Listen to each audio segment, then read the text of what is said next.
नमस्कार, मैं हूं श्वेता रंजन और आप देख रहे हैं क्लियर कट। आज की कहानी दो चेहरों की है, दो बिल्कुल अलग तस्वीरों की, दो विपरीत दिशाओं की। एक तरफ है भारतीय बैंकिंग सिस्टम की वह शाख जो वैश्विक स्तर पर नए नए कीर्तिमान रच रही है, मुनाफे और भरोसे के ऊंचे पहाड़ों को छू रही है। और दूसरी तरफ है वही बैंकिंग प्रणाली जो भीतर ही भीतर सवालों के घेरे में खड़ी है, जहां विश्वास और नैतिकता की दीवारों पर दरारें नजर आने लगी है। जी हां, हम बात कर रहे हैं भारत के सबसे बड़े सार्वजनिक क्षेत्र के बैंक एसबीआई और देश के सबसे बड़े निजी बैंक एचडीएफसी की। एसबीआई ने हाल ही में इतिहास रचते हुए एक ऐसा पड़ाव छुआ है जो किसी भी बैंक के लिए एक मिसाल बन सकता है। बैंक ने पहली बार 1 लाख करोड़ रुपए से अधिक का ऑपरेटिंग प्रॉफिट दर्ज किया है, और वो भी उस समय जब वैश्विक मंदी और ब्याज दरों की उथल पुथल ने दुनिया भर के वित्तीय संस्थानों को हिलाकर रख दिया है। लेकिन आज का केंद्र बिंदु एसबीआई नहीं है। आज हम बात करेंगे उस चेहरे की जिसने भारत के सबसे बड़े प्राइवेट बैंक एचडीएफसी को नई ऊंचाइयों पर पहुंचाया और जो आज एक बेहद गंभीर और जटिल विवाद के केंद्र में आ गया है। बात हो रही है एचडीएफसी बैंक के मैनेजिंग डायरेक्टर और सीईओ शशिधर जगदीशन की, जहां एक तरफ उनका professional track record banking industry में एक प्रेरणा की तरह देखा जाता है, वहीं दूसरी ओर उन पर मुंबई के लीलावती ट्रस्ट द्वारा गंभीर वित्तीय गड़बड़ियों और भ्रष्टाचार में संलिप्तता के आरोप लगाए गए हैं। ये बेहद शर्मनाक है, और वह भी ऐसे समय में जब देश की बैंकिंग साख को दुनिया भर में मजबूती से पेश किया जा रहा है। तो सवाल ये है, कौन सही है कौन गलत? क्या इन आरोपों में दम है, या फिर यह एक बड़ी वित्तीय लड़ाई में प्रभावशाली व्यक्ति को मोहरा बनाने की रणनीति है? और सबसे अहम बात, क्या ऐसे विवादों का सीधा असर आम ग्राहक के विश्वास पर पड़ता है? आइए इस पूरी कहानी को विस्तार से समझते हैं। साल 2020 जब शशिधर जगदीशन को एचडीएफसी बैंक का सीईओ नियुक्त किया गया, तो यह सिर्फ एक नेतृत्व परिवर्तन नहीं था, यह एक संस्थान के डीए में बदलाव का संकेत था, क्योंकि यह वही कुर्सी थी जिस पर आदित्य पुरी जैसे दिग्गज ने 2 दशक से ज्यादा वक्त बिताया और बैंक को एक छोटे से प्राइवेट बैंक से भारत के सबसे बड़े वित्तीय ब्रांड में बदल दिया। जगदीशन कोई साधारण विकल्प नहीं थे। उन्होंने मुंबई यूनिवर्सिटी से फिजिक्स में बैचलर डिग्री ली। इसके बाद यूनाइटेड किंगडम्स की प्रतिष्ठित शेफील्ड यूनिवर्सिटी से economics of money, banking and finance में मास्टर्स किया, और इसके साथ ही वो चार्टर्ड अकाउंटेंट भी है। उन्होंने 1996 में एचडीएफसी बैंक में बतौर फाइनेंस मैनेजर शुरुआत की और 2008 में वह सीएफओ बने। इसके बाद उन्होंने बैंक की डिजिटल रणनीतियों पर काम किया, डेटा साइंस, एमएसएमई फोकस और एआई आधारित बैंकिंग की नीतियों को उन्होंने नई धार दी, और यही उन्हें सीईओ पद तक ले गई। 2023 में आरबीआई ने उनके कार्यकाल को बढ़ाते हुए 2026 तक का उनका कार्यकाल सुनिश्चित किया। लेकिन मई 2025 में एक ऐसा मोड़ आया जिसने न केवल जगदीशन की प्रतिष्ठा को चुनौती दी, बल्कि भारत की बैंकिंग प्रणाली की पारदर्शिता यानी ट्रांसपेरेंसी और नैतिकता पर भी सवाल खड़े कर दिए। जी हां, एचडीएफसी बैंक के सीईओ शशिधर जगदीशन सवालों के घेरे में हैं, और अब उन पर वित्तीय अनियमितता और अस्पताल प्रशासन को प्रभावित करने का आरोप लगा है। आरोप बड़ा है, आरोप लगाया है लीलावती कीर्तिलाल मेहता मेडिकल ट्रस्ट ने, यानी मुंबई का लीलावती अस्पताल के ट्रस्ट ने। 30 मई 2025 मुंबई के बांद्रा पुलिस स्टेशन में लीलावती कीर्तिलाल मेहता मेडिकल ट्रस्ट की शिकायत पर एफआईआर दर्ज हुई, जिसमें कहा गया कि शशिधर जगदीशन ने ट्रस्ट के एक पूर्व सदस्य से करीब 2 करोड़ रुपए लिए, और इस पैसे का उद्देश्य ट्रस्ट के वर्तमान सदस्य के पिता को मानसिक रूप से परेशान करना था। एफआईआर के साथ कई तथ्य पेश किए गए, जिसमें एक डायरी भी है। उसमें उल्लेख किया गया है कथित तौर पर 14.5 करोड़ की हेराफेरी का जो लेखा जोखा है उसमें दर्ज है।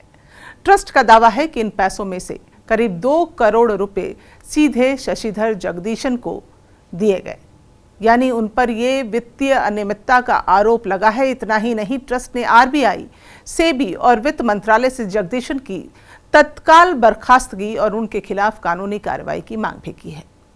बैंक और ट्रस्ट के बीच जून में तब विवाद और भी बढ़ गया जब ट्रस्ट ने जगदीशन के खिलाफ 1000 करोड़ रुपए की मानहानि का मामला दर्ज कराया।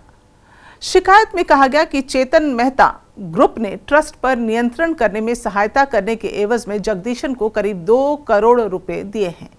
यह राशि कथित तौर पर अस्पताल के कामकाज को प्रभावित करने और साथ ही कॉरपोरेट स्थिति का दुरुपयोग करने की एक बड़ी योजना का हिस्सा थी। ट्रस्ट ने दावा किया कि अस्पताल के कर्मचारियों को कॉरपोरेट सामाजिक जिम्मेदारी पहल के तहत 1.5 करोड़ रुपए की पेशकश की गई थी। ट्रस्ट का आरोप है कि जगदीशन ने अपने पद का दुरुपयोग किया है और दुरुपयोग करते हुए पूर्व ट्रस्टियों के साथ मिलकर न केवल वित्तीय अनियमितताओं पर पर्दा डाला है, बल्कि उन्हें छिपाने की भी पुरजोर कोशिश की है। और यह पूरा मामला, ये जो एक बड़ा मामला बन गया, ये तब और भी बड़ा सनसनीखेज हो गया जब फॉरेंसिक ऑडिट में यह बात सामने आई कि ट्रस्ट से जुड़े अस्पताल परिसर में काले जादू के संकेत भी मिले हैं। 8 कलश जिसमें मानव हड्डियां, बाल, खोपड़ी और चावल के दाने थे, और यह सब अस्पताल परिसर में फर्श के नीचे से बरामद किया गया। इस तरह के आरोप लगाए गए। HDFC बैंक ने इन सभी आरोपों को स्पष्ट और तीखे शब्दों में नकारते हुए कहा है कि यह पूरी कहानी एक दुर्भाग्यपूर्ण साजिश है। बात अगर HDFC करें तो बैंक ने इन सभी आरोपों को स्पष्ट और तीखे शब्दों में नकारा है और यह कहा है कि यह पूरी कहानी एक दुर्भाग्यपूर्ण साजिश है जिसका उद्देश्य ट्रस्ट पर बकाया लोन की वसूली रोकना है। बैंक का कुछ और कहना है। बैंक ने बताया है कि 1995 में स्प्लेंडर जेम्स नाम की कंपनी जो मेहता परिवार से जुड़ी हुई है, इस कंपनी ने बैंक से लोन लिया था और वह लोन 31 मई 2025 तक बढ़ते बढ़ते करीब 65 करोड़ के करीब पहुंच गया। 2004 में DRT ने इस लोन की वसूली का आदेश भी दिया था, लेकिन इतने वर्षों में न तो भुगतान हुआ और न ही कोई समाधान प्रस्तुत किया गया। इसके उलट बैंक का आरोप है कि मेहता परिवार लगातार बैंक और उसके सीनियर अधिकारियों के खिलाफ शिकायतें और मुकदमे दायर करता रहा है, जो लगभग सभी स्तरों पर खारिज हो चुके हैं। अब बैंक का दावा है कि यह FIR एक और कवायद है बैंक को दबाव में लेने की, ताकि वसूली की प्रक्रिया रुक जाए और ट्रस्ट पर बकाया कर्ज की जिम्मेदारी टाली जा सके। यानी दोनों पक्षों का अपना अपना कहना है। ट्रस्ट का दावा है कि जगदीशन ने बैंक के प्रमुख के तौर पर अपनी पोजीशन का दुरुपयोग किया और एक चैरिटेबल संगठन के आंतरिक मामलों में हस्तक्षेप किया, जिसके बाद 30 मई को मुंबई के बांद्रा मजिस्ट्रेट कोर्ट के आदेश पर बांद्रा पुलिस स्टेशन में FIR दर्ज की गई। इसमें धोखाधड़ी, आपराधिक विश्वासघात और पब्लिक सर्वेंट द्वारा विश्वासघात के आरोप लगाए गए हैं। लेकिन अब शशिधर जगदीशन की मुश्किलें बढ़ती दिखाई दे रही हैं। वो मुश्किलों में फंसे नजर आ रहे हैं। सुप्रीम कोर्ट ने जगदीशन के खिलाफ दर्ज कराई प्राथमिकी रद्द करने से इनकार कर दिया है, यानी FIR को क्वॉश करने से इनकार कर दिया है। न्यायमूर्ति PS नरसिम्हा और R माधवन की पीठ ने यह कहते हुए हस्तक्षेप से इनकार कर दिया कि मामले की सुनवाई 14 जुलाई को बंबई उच्च न्यायालय में होने वाली है। पीठ ने कहा, अगर आपकी बात नहीं सुनी जाती है तब आप हमारे पास आएं। हम इस बात से सहानुभूति रखते हैं कि जून में रद्द करने की कार्रवाई शुरू की गई थी और एक के बाद एक बेंच ने खुद को इससे अलग कर लिया। हम इसे समझते हैं, लेकिन अब यह सूचीबद्ध हो चुका है, यानी लिस्टेड है। जगदीशन तब उच्चतम न्यायालय पहुंचे थे जब बंबई उच्च न्यायालय के 3 न्यायाधीशों ने इस मामले की सुनवाई से खुद को अलग कर लिया था। जगदीशन की ओर से सीनियर वकील मुकुल रोहतगी ने तर्क दिया कि FIR के कारण बैंक की छवि प्रभावित हो रही है। वहीं वकील मुकुल रोहतगी ने FIR रद्द करने की मांग करते हुए दलील दी है कि यह एक दुश्मनी से प्रेरित शिकायत है, यानी एक साजिशाना यह शिकायत है जो न्याय के नाम पर सिर्फ एक व्यक्ति की प्रतिष्ठा को खत्म करने की कोशिश है। अपने अपने तर्क हैं। हालांकि उन्होंने यह भी कहा कि जगदीशन की गिरफ्तारी नहीं हो सकती क्योंकि यह एक साजिश है, इसके खिलाफ कोई सबूत नहीं है। भारतीय रिजर्व बैंक की गाइडलाइंस के मुताबिक अगर हम देखें तो किसी बैंक के MD या CEO को उनके पद से हटाने के लिए किसी भी आरोप का प्रमाणित होना बेहद ज़रूरी होता है। केवल आरोप लगाना पर्याप्त नहीं है जब तक कि नियामक एजेंसियों द्वारा की गई जांच किसी को दोषी करार ना दे दे, दोष सिद्ध ना हो जाए।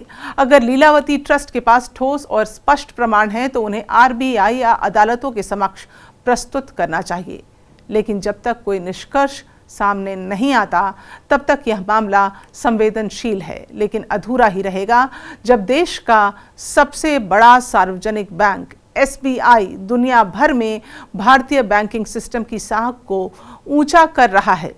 जब बैंकिंग में डिजिटल इनोवेशन और वित्तीय समावेशन की बातें हो रही हैं, उस समय अगर देखा जाए तो देश के सबसे बड़े प्राइवेट बैंक का उसके CEO का विवादों में घिर जाना कितना ही ज़्यादा शर्मनाक है, तो इसका असर सिर्फ संस्थान पर नहीं बल्कि पूरे बैंकिंग सिस्टम के भरोसे पर पड़ता है। यह घटना हमें याद दिलाती है कि पारदर्शिता, नैतिकता और जवाबदेही किसी भी संस्थान की आत्मा होती है, चाहे वह पब्लिक सेक्टर हो या फिर प्राइवेट सेक्टर। और जब उस आत्मा पर सवाल उठता है तो जवाब देने के लिए जिम्मेदारी भी उतनी ही बड़ी हो जाती है। तो क्लियर कट बात यह है कि अब वक्त आ गया है जब भारत के बैंकिंग सेक्टर को न केवल मुनाफे के आंकड़ों से बल्कि नैतिकता और पारदर्शिता की कसौटी पर भी खुद को साबित करना होगा। जब तक जांच पूरी नहीं होती, आरोपों को न ही सत्य मानिए और न ही राजनीति का औजार। सच क्या है यह अदालत तय करेगी, लेकिन हमें तय करना होगा कि हम अपने बैंकिंग सिस्टम को विश्वास और विवेक की नज़र से देखें।